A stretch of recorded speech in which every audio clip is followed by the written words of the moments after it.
Hello friends, जय जोहार। आप सब आशा करता हूँ ठीक होंगे।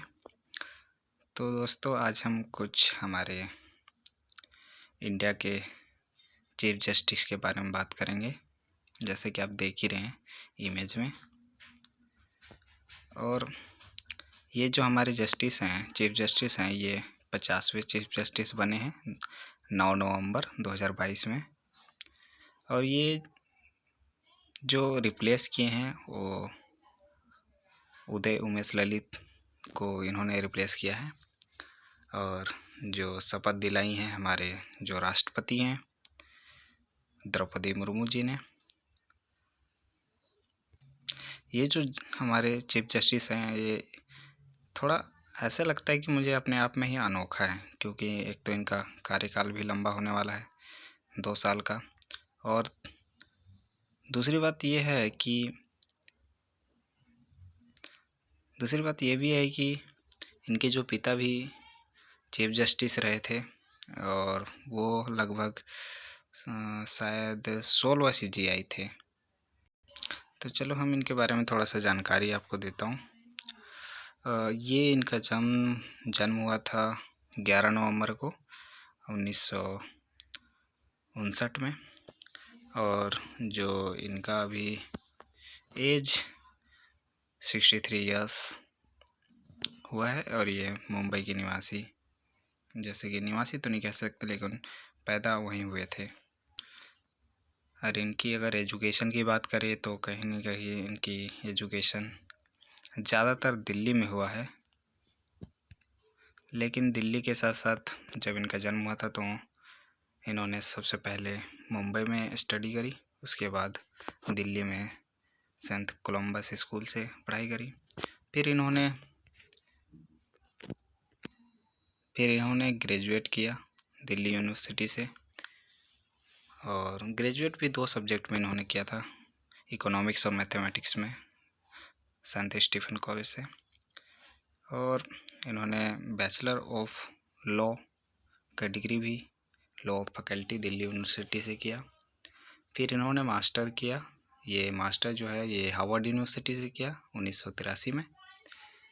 और उन्होंने हार्वर्ड से ही डॉक्टरेट ऑफ जुडिशल साइंस भी वहीं से किया 1986 में। तो अपने आप में ही ये इनका जो डॉक्टरेट है और इनका जो सफ़र है, एजुकेशन सफ़र बहुत ही बेहतरीन लग रहा है। तो बेहतरीन तो है ही इनका एजुकेशन, लेकिन साथ साथ में हमें ये भी देखना है कि इन्होंने जो पिछले कई सालों में जो इन्होंने काम किए हैं, जो फैसला सुनाए हैं, वो अपने आप में ही बहुत ही अहम है। जैसे कि एक तो जो इनके पिता के फैसले थे उनको भी उन्होंने डिनाई करके उसमें कुछ चेंजेस लाए हैं। तो ये अपने आप में एक बड़ी बात है कि एक ऐसा डिसीजन अपने पिता के खिलाफ ही जा सकते हैं, जो हर कोई नहीं करता है, लेकिन इन्होंने जो किया है वो बात इनकी अच्छी लगी। और इन्होंने बहुत सारे ऐसे चेंजेस करे हैं, जैसे कि आप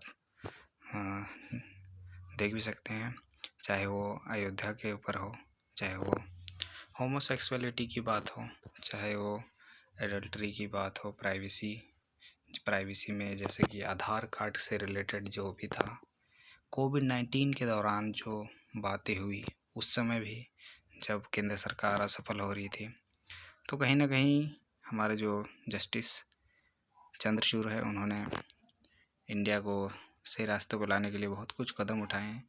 जब सरकारें मनमानी करती है तो कहीं ना कहीं इंटरफेस चीफ जस्टिस करते ही हैं, तो उनमें से ये थे। और वुमेन इनटू सबरीमाला वाला जो केस था उसमें तो उन्होंने लगभग अपने करियर में 220 से ज़्यादा फैसला में हिस्सा रहे हैं। लेकिन इसमें से जो अहम बात यह है कि इन्होंने जितने भी फैसले लिए हैं वो बड़े फैसलों में इनका इन्वॉल्वमेंट रहा है, चाहे वो इन्वायरमेंट के ख़िलाफ़ हो, चाहे लव जिहाद। तो बहुत सारे ऐसे इशूज़ हैं जिसमें इन्होंने अपना परिचय लहराया है। जिसकी बातें मैं कह रहा था कि जो ये साइड में जो इनके पिताजी भी हैं, जैसे कि आप दिख रहे हैं, तो इनका जो फैसला था, ये आपको पढ़ के भी सुना दूंगा कि जस्टिस डी.वाई. चंद्रचूड़ के नाम अनगिनत ऐतिहासिक फैसले हैं। हाल ही में जस्टिस चंद्रचूड़ ने ऐतिहासिक फैसले दिए जिसमें महिलाओं के प्रजनन अधिकारों को बड़े पैमाने पर बढ़ाया दिया। तो महिला अधिकारों को लेकर जस्टिस डी.वाई. चंद्रचूड़ ने सेना और नेवी परमानेंट कमीशन जैसे फैसले सुनाए। तो अपने आप में ही बड़ा है जो अपने पिता का इन्होंने फैसला को सुनाया था, और ये भी कितने साल बाद, 41 साल बाद। तो ये अहम मुझे लगता है कि कोई अपने पिता के खिलाफ़ भी बोल सकता है, क्योंकि जो चीज़ सही है वो सही है, और उसमें कहीं ना कहीं रिकमेंडेशन होना चाहिए, जो कि चंद्रचूड़ ने किए थे जो अपने पिता के खिलाफ़ जाके। तो इनका जो कार्यकाल होगा वो 2 साल का होगा, और 10 नवंबर 1924 में इनका रिटायरमेंट होगा। तो कहीं ना कहीं लंबे कार्यकाल है। और जैसे कि उदय जो ललित थे, उनका तो हालांकि बहुत कम समय का था। तो हमारे जो आने वाले जो ये बन चुके हैं, आने वाले क्या, ये तो बन ही गए, अब इन्होंने ले लिया शपथ।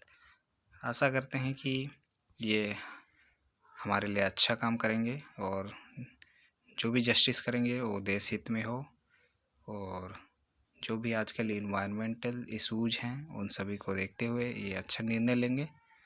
सो थैंक यू दोस्तों, मेरे छोटी सी वीडियो को देखने के लिए। आशा करता हूँ आपको अच्छा लगा होगा। Thank you. जोहार।